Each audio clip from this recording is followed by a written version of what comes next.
Well, welcome everyone to Pumpkin Palooza Part 3. I've been dealing with pie pumpkins for about a week now, and as you've seen in some of my earlier videos, I canned some pumpkin, I froze some pumpkin after cooking it in the crock pot, I've roasted pumpkin seeds, and today I had finished last night actually cooking all my pumpkin. Today I decided I want some sweet pumpkin bread. So from my last pie pumpkin, I had 2 cups of pumpkin, plus I have another container of about a cup of pumpkin that I'm just gonna flat out eat. That's the way it is. It smells so good and it's so good for you. So this particular recipe, I will tell you, does have sugar, it does have oil, probably not, low in calories. It has nuts and dates in it. However, even though I'm still dieting, I allow myself treats in small portions. And I've been thinking about making pumpkin pecan date bread, which is kind of a strange combination, but I bet it'll be delicious, for like, I don't know, 3 days. So I thought, this desire for the bread isn't going away, so I'm just going to make it. I know my videos have been a bit long, so I'm going to try to speed it up. I've pre-measured everything. So let me swing it around and show you where I am on the bread preparation. So in my KitchenAid mixer, I have slightly beaten up 2 eggs. Now I will say you do not have to do this in a mixer. I do because it does save my hands a lot of stirring. So to that, and I'm going to just drop my bowl, we're going to add 2 cups, yes, 2 cups of packed brown sugar. So I will do a video. If you've never made your own brown sugar, it is so delicious. And this is actually store brown sugar, but you can take white sugar, add molasses in a mixer, and actually make your own brown sugar that tastes way better than what you're buying in the store. And you can make it for, I think, less money. You can also make powdered sugar from granulated sugar, so you don't have to buy all of those different items if you know how to make them. So let me just speed this up. This is a very large mixing bowl. I believe I have a 7-quart bowl. So sometimes on my KitchenAid, I do have to scrape it down a little bit, which is super simple to do. But you do want your ingredients well mixed. So in the background, I have my oven preheating to 350 degrees. I do have it on convect today, but you can do it in a regular oven. You don't have to have convection. So if you can see, we have a really nice sort of a creamed sugar and egg mixture going on. So the next thing that we want to add is the oil.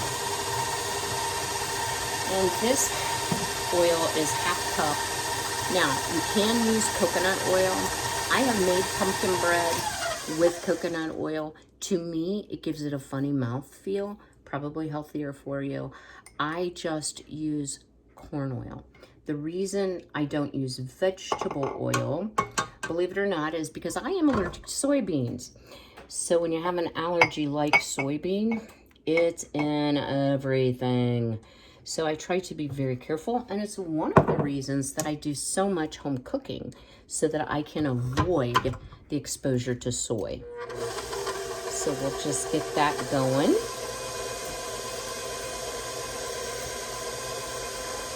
Now the recipe that I'm using actually comes from gooddinnermom.com, but I've added my own little twist to it. So I'm going to put some vanilla extract.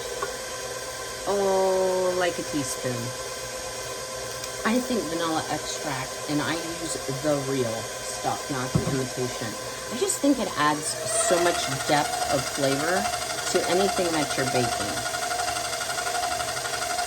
So I'm letting that mix a little bit, and while that continues to mix, let me slow it down. Well, I guess I'm going to stop it. I am going to add my 2 cups of cooked pumpkin. So if you don't have your own homegrown, home-cooked pumpkin, you can certainly buy pumpkin in a can, but you do want to make sure you use canned pumpkin, not pumpkin pie mix. get all of that pumpkin goodness in there. And a little goop off the side here.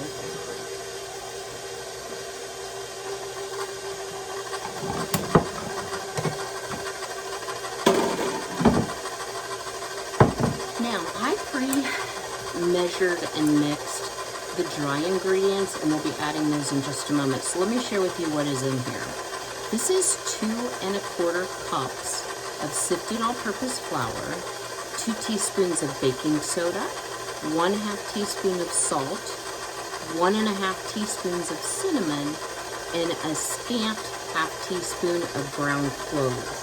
I want to be able to really taste the pumpkin. I don't want it to have too much of a clove taste, and I find that ground cloves can be quite overpowering. So I do not add that to the quantity that most recipes specify. The next thing we're actually going to add before we put in our dry ingredients, this is last, is I had some dates, and it called for a cup. I think I probably got, because they're under the pecans as well, probably have a little bit more than that, and 1 cup of pecans. So actually a cup of dates, a cup of pecans. I buy the whole dates and chop them up. You get a better quality buying a whole pitted date than the already pre-chopped dates, because then you can kind of get ends and pieces, etc. So I'm just going to kind of slowly push some on the floor like I do in every single video. Oh my word. And put some in the mixer. And wow, I wish you all had smell-o-vision, because it smells so good. You can really smell the cinnamon as well as the pumpkin.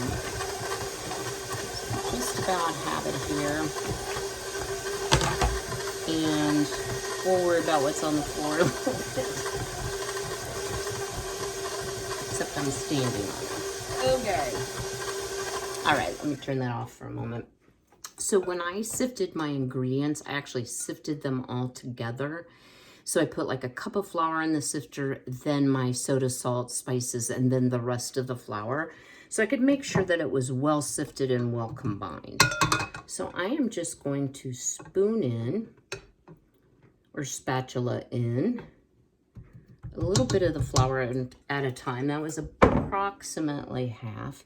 And here's where you don't want to over mix. You just want to get that dry flour incorporated into the batter.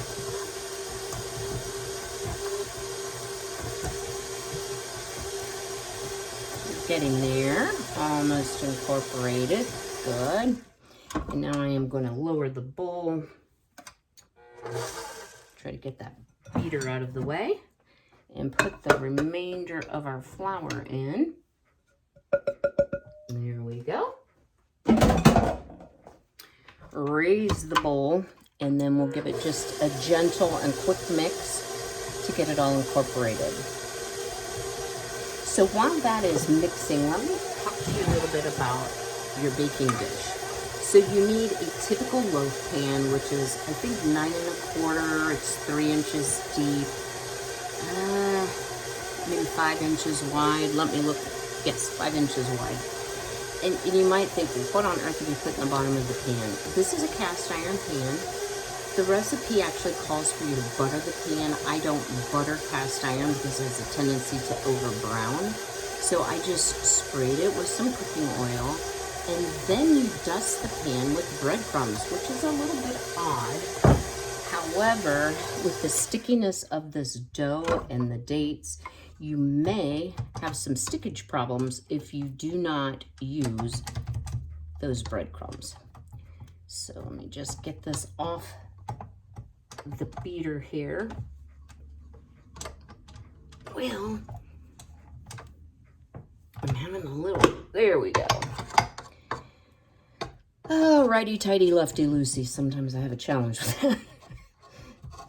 But it's off, and we'll scrape off as much of that as we can get off. All right. So,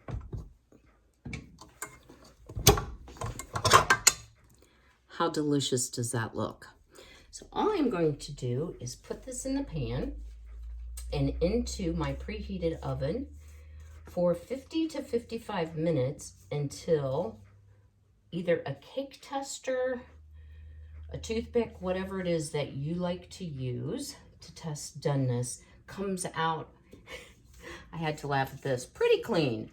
So we'll make sure that it gets fully cooked through, and I will bring you back here in just a moment, your moment, my hour, and let you know how our beautiful pumpkin pecan date bread has come out. So stay tuned. Welcome back. The bread actually took 64 minutes, and I have mentioned before my oven's runs cool and it's a little slow, but look how gorgeous, guys. Is that a pretty loaf of bread? So a piece fell off, and you know, we don't waste food here, so I did test it, and it's absolutely delicious. What it puts me in the mind of is an applesauce raisin cake. Even though it has 2 cups of sugar and the dates, it is not overly sweet. It's dense, it's rich, it's moist, it's so yum. You could actually put a glaze, like a caramel glaze. I was even thinking about making a lemon peel glaze, but after tasting with the additional dates and all that sugar, I decided that it was just lovely the way it was. The next step, unfortunately, is let it completely cool. One of the things about this bread is that it does have a tendency to fall apart when you cut it or cut ugly pieces. The suggestion from the recipe creator was to wrap it, double wrap it actually, in like a plastic wrap. I'm going to use Glad Press and Seal. I really like that product. Put it in the refrigerator overnight and then cut it tomorrow. So I'm going to try to make it until tomorrow without sampling my bread because it just looks so delicious. It's going to be difficult to do. So I hope you've enjoyed this video. Be well, be healthy, be blessed. Have a great day.